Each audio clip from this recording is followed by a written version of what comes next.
Welcome back to AM Northwest. You know, it's a fun way to explore the outdoors and discover hidden treasure at home or on vacation. Here to share how to get started geocaching, we welcome Community Volunteer Reviewer for Geocaching, Marla London. Good to have you with us.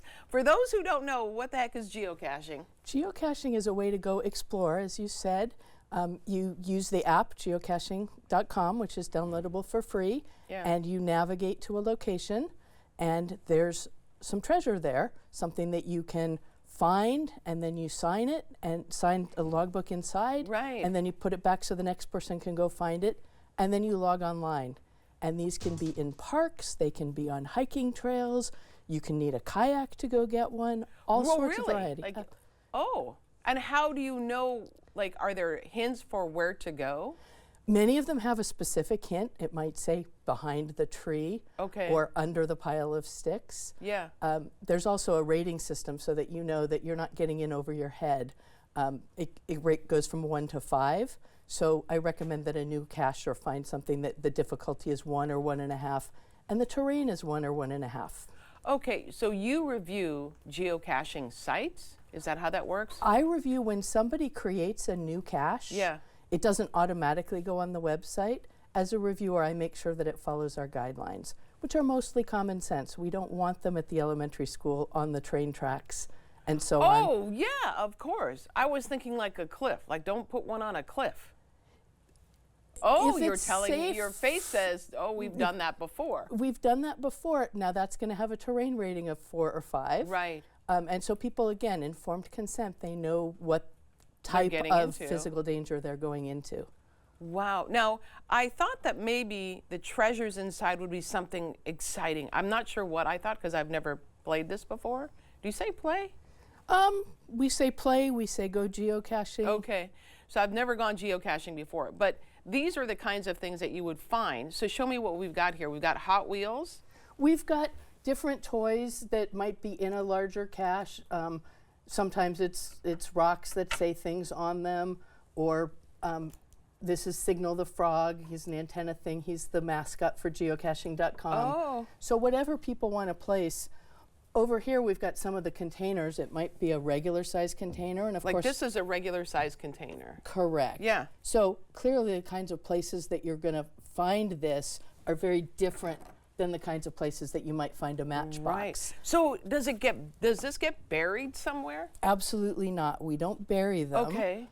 It again could be below a pile of sticks. It could be in a hollow of a tree. Could be behind some rocks. How did you get into it? I got into it because a friend told me about it back in 2002. And was it around here you went geocaching? My first cache was in walking distance of my house. And which was a really good thing because it took about 3 trips to find it because I didn't know what I was doing. Where did it originally start? Look at this. Tell me about this one here. Those are some different cache containers. And so you can see the Tupperware one is probably about the size of a shoebox, and you can see a fake rock and some fake logs, and log as in piece of wood, not a logbook. What is the wildest cache that people have heard about, that you go somewhere and it's just incredible, the space where it's hidden? There are so many of those. One of my personal favorites was I was in Finland with a German friend I met through geocaching, and it was on the side of somebody's garage, and you walked into the shed. Of course, we had permission. And you opened the door, and the light turned on, and the music started playing. And there were geocaching displays in this room, and you were literally inside the geocache as you signed it. And you've done some geocaching where you put it one place in another country and then it came back, but it took years? Well, some of these trackable items, such as these, they're like coins. They're a coin or another object with like a dog tag, and you can place those in a cache and say, I want this to come home or come to whatever the mission might be. So I once placed one in Perth, Australia. It took about 5 years for it to meander its way back to Portland. It made it to Nebraska, and then somehow it took a little detour to Europe. Before it came back. But you can track where it went? Yes. All of this online. That's incredible. That's just amazing. How would you say Portland ranks when it comes to geocaching? Portland is where it all started. Okay. So back in 2000, when the satellites became more accessible, it's what led to our phones being able to direct us with maps. Right. Thank goodness for that. Absolutely, we all use that feature, don't we? This gentleman named Dave Ulmer said, I wonder if we can now find, if the satellites are now precise enough that somebody could find a bucket in the woods. So he hid a bucket outside of Estacada, posted it on what was then a bulletin board, sort of early internet days. And it got found quickly, and that's how it all started.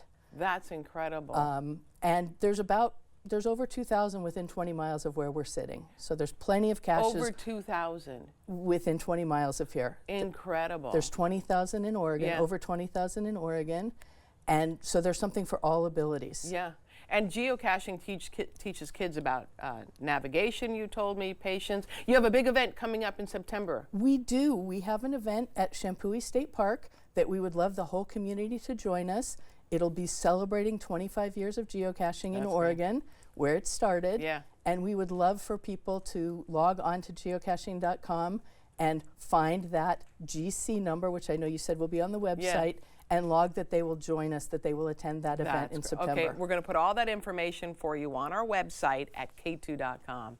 Thank you so much. This has been a lot of fun. Thank you. I hope you go caching one day soon. I will try. We'll be right back with more AM Northwest. Don't go away.